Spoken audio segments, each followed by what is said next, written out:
You ever dig a hole?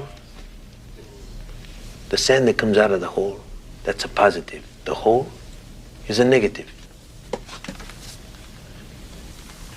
Minus 2 plus 2 equals. I'll break your neck like a toothpick. 0. 0. You're right. Simple. That's it. Minus 2 plus 2 equals 0. He just filled the hole.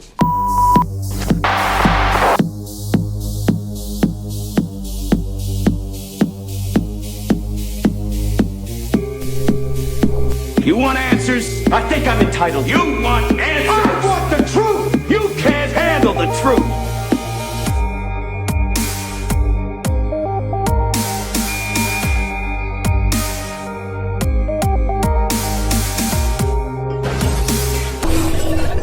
Order in the court! All right, class. All right, you can stop talking. Who's still talking? Bethany. Dylan? Dylan, was that you? Do you have something you want to share with the rest of us? Do you want to just tell us all what's so important? No? Okay. Oh, Bethany knows? Okay, Bethany, what is it that you would like to share with the rest of us? Okay, well, you guys can both go take yourselves down to the dean, and I'm sure he and the president of the University of Idaho, they've been dying to hear what you have to say. A lot of us have died, 4 of them. So why don't you get out of here and leave me with the sus gang? Now that we're alone, guys, why don't we talk about Moscow, Idaho, and the Idaho 4 case? So, this math does not add up. You know what I mean? And I feel like it's because there's a lot of different organizations involved in this. Moscow, Idaho is full of them. There's Christ Church, there's Freemasons, there's Greek Row, there's the Moscow Police Department. As far as people saying in the comments previously that they don't believe that the does operate in Idaho, they do. 2 years ago, there was a sheriff named Sheriff Kieran Donahue, and he said that Idaho has become a hotbed and a corridor for drug trafficking and human trafficking. They also operate in every country in the world. They will publicly display these gruesome murders in order to make a statement to the community or to another cartel or another gang. These people are very dangerous. Greek Row, including the sororities and fraternities, also dangerous.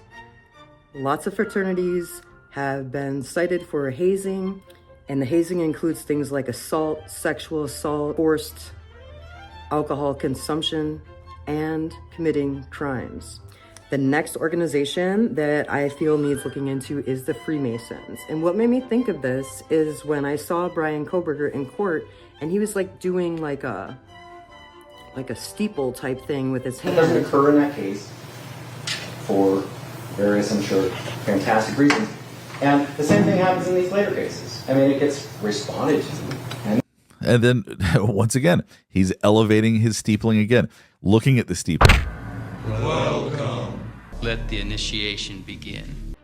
Freemasons are a secret society. Nobody really knows who a Freemason is. It's all pretty secret, and they have different degrees. So like when you join as a Freemason, they do a ceremony, a very strange ceremony where they simulate that you are killed, put in a tarp, and then it's like almost a scripted play that they do for this ceremony. The one I saw, they put the guy in the tarp and then they kept lifting the tarp up and down and up and down. Like I was just playing dead, guys. It was super weird. It was hilarious, actually.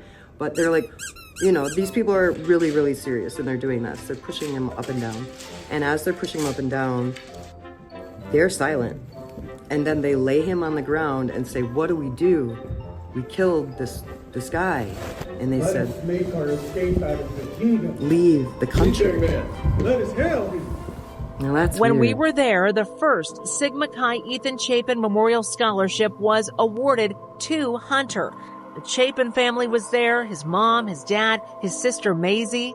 Ethan's brothers are taking care to embrace his memory and look out for his triplet siblings, Hunter and Maisie.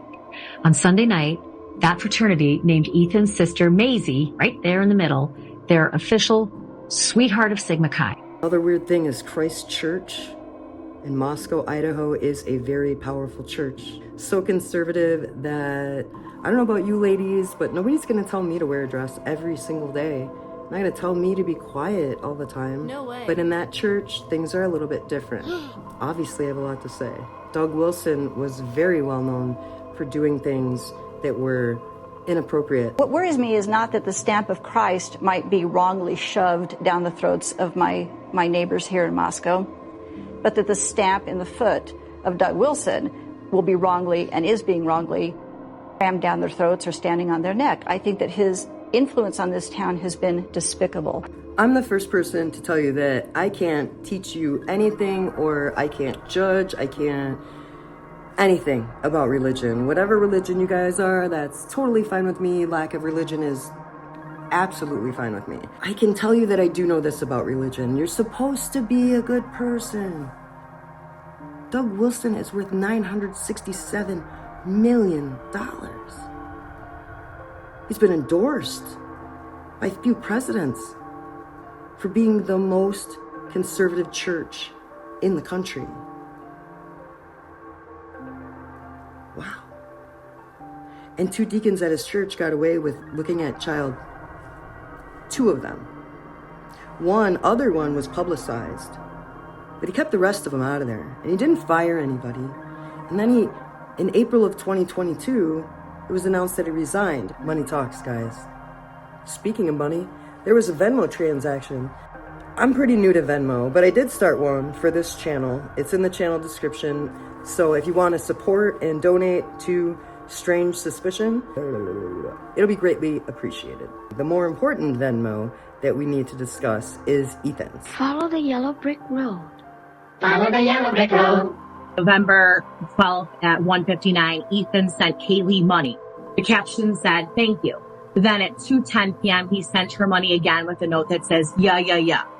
But when group members looked at Ethan's Venmo, a new Jack came about. Ethan paid someone named Jack Katovich at 11:40 p.m., and that is his last Venmo transaction. They posted that someone paid Jack's sister that day and captioned it 3:30 a.m. That time they felt was really unsettling. And Jack K was also the first person to donate to a memorial fund for Ethan in the amount of $6. And people are really reading into that a lot. Why $6? Now Jack is really just a topic of conversation, and people want to hear more about it. And a 3:30 a.m. Venmo captioned 3:30 a.m. Jack's sister. Fascinating. If you notice, the coverage with these parents is also directed at who has more money. It is quite interesting when you see it that way. There's money everywhere. Money being pumped into the police department to act and conduct their services however they see fit, or to turn on or off their cameras, or to cover things up, to pay lawyers, wherever this money's going. There is a filtration of money, regardless, coming in and out of 1122 King Road. All these numbers will come up in Freemasonry. But keep in mind that Freemasonry is just a step up from being in a fraternity. In fact, if you're in a fraternity, your chances would increase to become involved in Freemasonry. Do what you will with that information, but I think it has a lot to do with the way this town is run. The powers that be in the city of Moscow are the university, the Freemasons, the Church of Christ, and the Moscow Police Department. With all that money, one could pay for a camera to be shut off. There is a camera, guys, right up on this water tower over here. If you look over here, there's a water tower, and it has a perfect bird's eye view of 1122 King Road. It's literally built like an amphitheater. It's kind of built in there so that the sound would really, really travel. You would really need some kind of video proof, and they really aren't putting any validity in anything that's been released. If you had enough money, you could get rid of that footage, or you could do what they're doing with the house and tear it down. Wouldn't be such a stretch. Regardless, thank you for being here, and thank you for joining. And as for you, my fine lady, it's true, I can't attend you here and now as I'd like, but just try to stay out of my way. Just try. I'll get you, my pretty, and your little dog, too.